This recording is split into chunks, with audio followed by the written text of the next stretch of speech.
This is Basketball Nation America and welcome to our channel. Changing directions and shuffling at a rapid pace is key in basketball. Adept ball handlers in the league have mastered the art of switching hands and bursting through the driving lanes, leaving their defenders grasping thin air. It's one of those elite-level moves which can allow the player an open short jumper or a clear path to the basket. That being said, today, we'll show you the NBA's best crossovers and ankle breakers. Let's jump right into this. Number 10. Kyrie Irving crossover on Brandon Knight. If it tips off with Kyrie, you can only imagine what's in store for you in the coming clips. With roughly 5:30 left on the clock and his team losing in a blowout, Irving decided to forget the score and put on a show for the fans. He lured Detroit Pistons guard Brandon Knight into an isolation play and flooded him with a bizarre collection of cross and behind-the-back dribbling moves before rising for a step-back jumper. Knight tried to contest the shot but the ground slipped from underneath him, leading to the arena erupting in exhilaration at Kyrie's ball-handling prowess. He hit the shot as Knight hit the floor, and this play became the talking point of the All-Star weekend. Irving's team lost, i.e., Charles Barkley's team Chuck beat Shaquille O'Neal's team Shaq 165-135, but that was a non-issue on this night. Kyrie Irving, the 2012 Rising Stars Challenge MVP, dazzled once again on the game's biggest mini-stage, finishing with a team-high of 32 points. Number 9. Andre Iguodala's crossover destroys Quincy Miller. Andre Iguodala is known to have some sick underrated handles, which he uses time and again, to overwhelm the opposition as well as his own side. Quincy Miller was just trying to put some pressure defense on Andre at half-court when his career was destroyed in a flash. Iggy went for a weak behind-the-back dribble on which Miller quickly pounced, and before he knew, he was lying on the floor with no steal added next to his name. Iguodala had pulled the ball sideways before Quincy could get his hands on it and had forced his ankles into submission, giving us one of the best crossovers ever. Even though he eventually got fouled in the lane without scoring, but by that time the Warriors bench had gone berserk. Replays of a crossed-up Miller played on the big screen as the home crowd exclaimed at the quickness in the decision-making of the Warriors' most dependent small forward. Number 8. James Harden crosses Wesley Johnson. Whatever tension existed between the Houston Rockets and LA Clippers dissipated after this cruel play. It was the highlight crossover of Harden's MVP season, not because of his sick handles and/or body control, but because of what happened after he had pulled it off. For beginners, Harden unleashed a pull-back crossover that sent Johnson crashing to the floor. The Beard then took his sweet time before canning a three-pointer. He elongated the period of misery for the fallen Johnson while staring him down with the crowd's roar doubling every millisecond. There was nothing Johnson could do in response. He just wanted Harden to shoot and get done with it. Houston's bench nearly stormed the court as Johnson had no other choice but to run back on offense with a smile on his face. Number 7. John Wall's deadly ankle breakers. Straight-line speed only Westbrook and perhaps rookie De'Aaron Fox can match makes John Wall's crossovers especially deadly. He leverages that end-to-end velocity by attacking defenders in transition, ruthlessly forcing them onto their heels and changing direction at full tilt. He'll embarrass you with a behind-the-back on a dead sprint. I'm not sure if it technically counts as ankle bullying, but Wall will also just pick the ball up and take it around his back at full speed. I think we can agree this is at least sort of mean. Perhaps best of all, Wall's ball handling isn't necessarily designed to embarrass defenders for his own benefit. Because while most of the guys on this list are looking to shake coverage and get buckets, Wall's eyes are always scanning, always processing. He dimes up teammates after shedding opponents as often as he finishes the play himself. If you're an opportunistic cutter, Wall's crossover is your friend. Number 6. Chris Paul deadly crossovers and ankle breakers. On the court, CP3 is a force to be reckoned with, a fierce competitor, part of the Houston Rockets, and one of the most respected NBA players of all time. Paul completely mastered his ankle breaking thanks to his signature move of attacking the rim to stop short and spin in sort of a dream shake manner, making defenders fall for the fake before scoring. On top of that, his intelligence, quickness, and of course, top-notch handles make him one of the hardest guys to defend in the league nowadays, as you can't give him a single inch of space or he's definitely going to make you pay for it with an assist. He won the Rookie of the Year award in 2006, was named the most valuable player at the 2013 All-Star Game, and was a star for both the New Orleans Hornets and Los Angeles Clippers.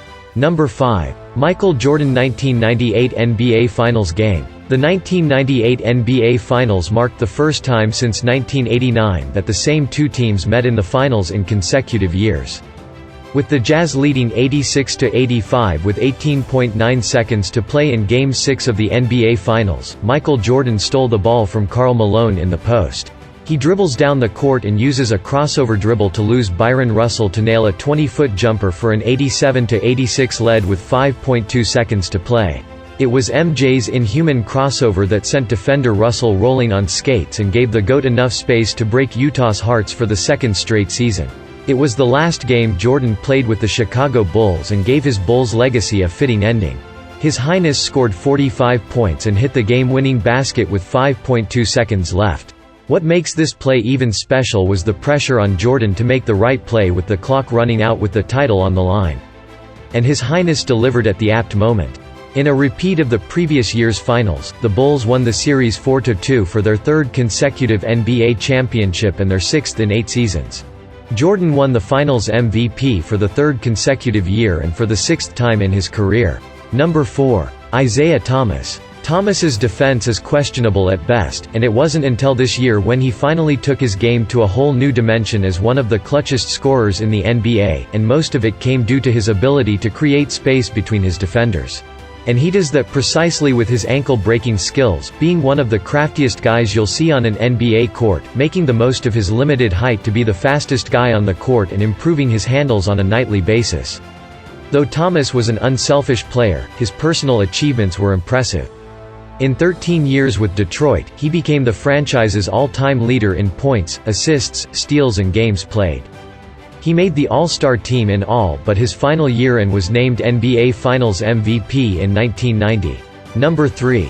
Allen Iverson. Biggest ankle bully. Allen Iverson was just a rookie from Georgetown, playing for the Philadelphia 76ers. The Sixers, then 16-45, hosted Jordan's 54-8 Bulls, so not many expected to see a rookie leave the GOAT crossed up on skates. In an otherwise meaningless regular season game, Iverson got the ball on the perimeter and came face-to-face with MJ, who was ready to defend. The crowd knew this was a kid facing his longtime hero, and so they stood up in anticipation. He pulled a mini crossover just to check if Jordan bites. Jordan lost balance for a millisecond and AI hit him with another humiliating crossover, followed by a step-back jumper. The crowd roared in disbelief, for it was a rare sight to witness Jordan grasping at air. And all of these years later, you got little kids 5 or 6 years old, walking up to me like, "Hey, you're the guy that crossed Jordan, right?" And people still talk about today. "I didn't think it was a big deal," recounted Iverson. "It sure was a big deal, and is at the apex of the mountain worth of crossovers Iverson has pulled throughout his career, and trust me, there are a lot of them." Number 2. Jamal Crawford. King of the crossover. Maybe this feels too high for a 37-year-old. Maybe you're not convinced Jamal Crawford belongs here. But the guy's nickname is J Crossover. It's right there in his Twitter handle, and it's wholly earned. He's been sending guys to the floor since the standard definition was the norm. Crawford doesn't have Wall's burst, Walker's tight pull back, or Curry's long-range reputation, but he has a wider array of moves than anyone we've hit so far. For every mistimed defensive reach or subtle slip in attention, Crawford has a way to embarrass a defender. Left to right, right to left, a nasty hesitation move and an oddly languid behind-the-back move that always catches opponents off guard, Crawford's got them all. He shook Wes Matthews about 4 different times on one play in 2013. He also put Kevin Durant in a blender during the 2017 preseason, for crying out loud. Number 1. Stephen Curry. Wicked crossover. Nobody inspires more perimeter fear than Stephen Curry, and that's what makes him one of the nastiest ball handlers around. Unconventional pregame warm-ups and next-generation neurological training telepathically connect the ball to his hands, which also helps. It's worth noting, though, that Steph lacks the pure lateral quickness of everyone else on this list. His shimmy falls short. But when you can bury threes from the logo, all of your attacking moves suddenly become quicker. Defenders have more space to contend with, and they know they'll get an earful if they permit the greatest three-point shooter in history to get one off. So they crowd. They lean in. They set themselves up to fail. Curry famously got Chris Paul a couple of years ago. Sometimes, he just exhausts his defender by beating him several times in several directions, pulling the ball back as if unsatisfied with the victory. It's almost like he gets bored and only takes the layup after he's tied some poor sap in 6 or 7 knots. That is all for the NBA's best crossovers and ankle breakers. Thanks for watching it. If you did like the video, let us know by clicking the like button. See you soon with the top 10 videos here at Basketball Nation America.